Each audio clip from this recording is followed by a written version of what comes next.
Hello everyone, my name is Nguyen. I am 26 years old. After losing my stable job in the city, I moved back to the countryside of Vietnam to live with my parents while looking for a new job. On this channel, I share my real daily life, simple work, and peaceful memories from my village. Thank you for watching and supporting my journey. Today, I woke up feeling like I should do something to help my mom. Before breakfast, I'm going to wash the dishes. She's usually the one who does this, and I guess in our culture, we often just take it for granted. There are 4 people in my family: my parents, my older brother, who is 4 years older than me, and me. Right now, only 3 of us are working. My mother sells roasted duck, a well-known local dish from my hometown in Vietnam. My father and my brother work in logging.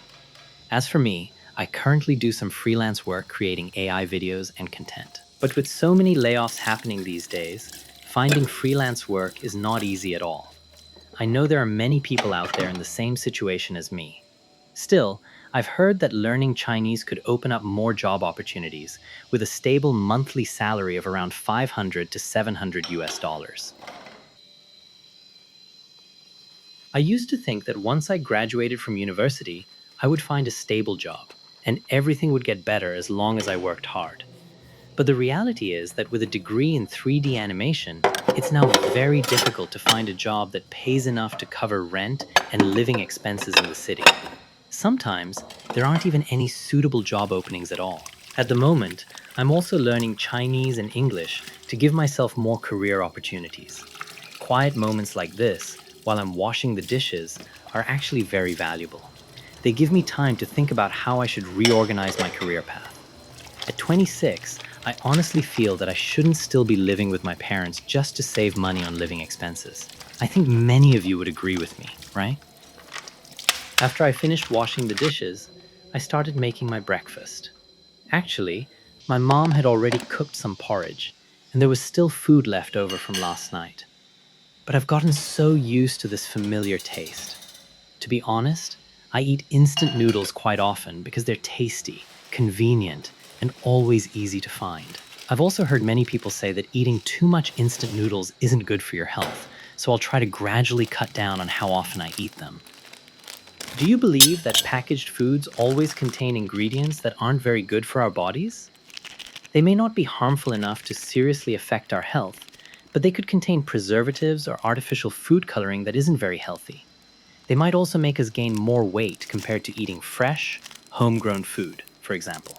Oh yeah, and I'm adding some fresh food too, 1 egg. Now I'm going to pour in the boiling water and let time take care of everything happening between the water and the noodles. All I need to do is wait a few minutes. I'm also going to pick a few green vegetables from the garden. Everything here is naturally grown and completely clean. Compared to the city, there's usually much more land in the countryside. I'm very lucky that my family has a garden that can provide us with vegetables all year round. Actually, before I moved back home, this garden had been left unused because everyone worked all day and no one had time to take care of it. No one had really looked after the garden since my grandmother became too old and frail to take care of it more than a year ago. For vegetables picked straight from the garden like these, I only need to rinse them with water before adding them directly to the noodles. Perilla and mint taste even better when eaten raw. In Vietnam, people love eating fresh herbs with dishes like bún and pho, and of course, with instant noodles too. My grandmother once told me that this habit of eating vegetables came from the old days, when people were poor and couldn't afford much meat, so they ate vegetables to fill their stomachs. It's funny how having little money can sometimes create a good habit. But honestly, not having money also means not having your own house, your own car, or a wife. Well, I'll say that getting married is very difficult, rather than saying it's impossible. As for me, I still don't think marriage is something that could happen within the next 2 years. Maybe 5 years from now would be more realistic. For young people today, the cost of holding a wedding can be a very large expense. Anyone born into a family where their parents can afford to pay for the wedding is already very lucky. I wonder, Where you live, is the cost of a wedding also something people have to think carefully about? These are the bamboo shoots I managed to find for making pickled bamboo shoots with chili. This is a well-known dish among my ethnic community. I don't really know when this tradition started, but every bamboo shoot season, which also happens to be chili season, these two completely unrelated ingredients are brought together to create something with an incredibly fragrant aroma and a powerful spicy kick. With this amount of bamboo shoots, I think I can make around 10 jars. Each jar can be sold for about $2. I'll probably sell half of them and keep the other half for my family to eat. Honestly, $2 per jar is already a fair price for the work I put into it. I found these bamboo shoots growing naturally, and I only had to buy the chilies, which currently cost about 25 cents per kilogram because they're in season and very cheap right now. Once chili season is over, the price can rise to around $4 per kilogram. So it would really be a waste to miss the chance to make pickled bamboo shoots with chili at this time of year. This tastes really good. It has a light, natural sweetness with a slightly bitter flavor from the bamboo shoots. Vietnam is well known for bamboo shoots, but this particular type of bitter bamboo shoot can only be found in my hometown. It is especially suitable for making pickled bamboo shoots with chili because it can stay crunchy for up to a year and does not spoil as easily as other varieties. That is why pickled bamboo shoots with chili have become such a famous specialty in this region. Do you enjoy watching videos of me cooking? I can actually cook pretty well. If you like this kind of cooking video, please let me know in the comments. After preparing the bamboo shoots, I'll soak them in clean water for about 2 days before using them to make the chili bamboo shoots. Soaking them this way helps keep them whiter, crunchier, and more delicious. Let me introduce you to my family's flock of ducks. Honestly, this flock gets one duck smaller every time it rains. That's what true self-sufficiency looks like. Their main food is rice and leftovers, so raising ducks also helps us avoid wasting food. Instead of turning leftovers into trash, we turn them into food. This entire rice container is filled with rice that my family grew ourselves. Every year, we grow one rice crop, which takes around 3 to 4 months. We could actually grow 2 crops a year and sell the extra rice, but rice prices are quite low, so my family only grows enough for us to eat. These are the other 3 members of my family. Mun is the big dog, and he is already 10 years old. The cat is 6 months old, and the little puppy, Bong, is 3 months old. They love playing together, and they are all very well behaved.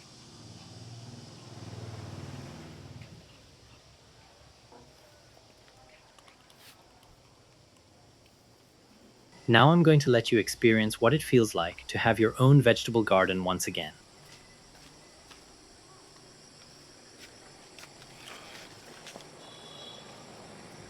This is Malabar spinach, and it tastes absolutely amazing when stir-fried with garlic. Now, let's listen to the sound of me picking the vegetables.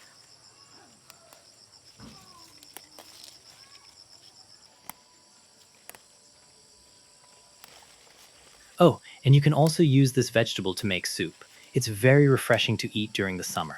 I really love eating vegetables.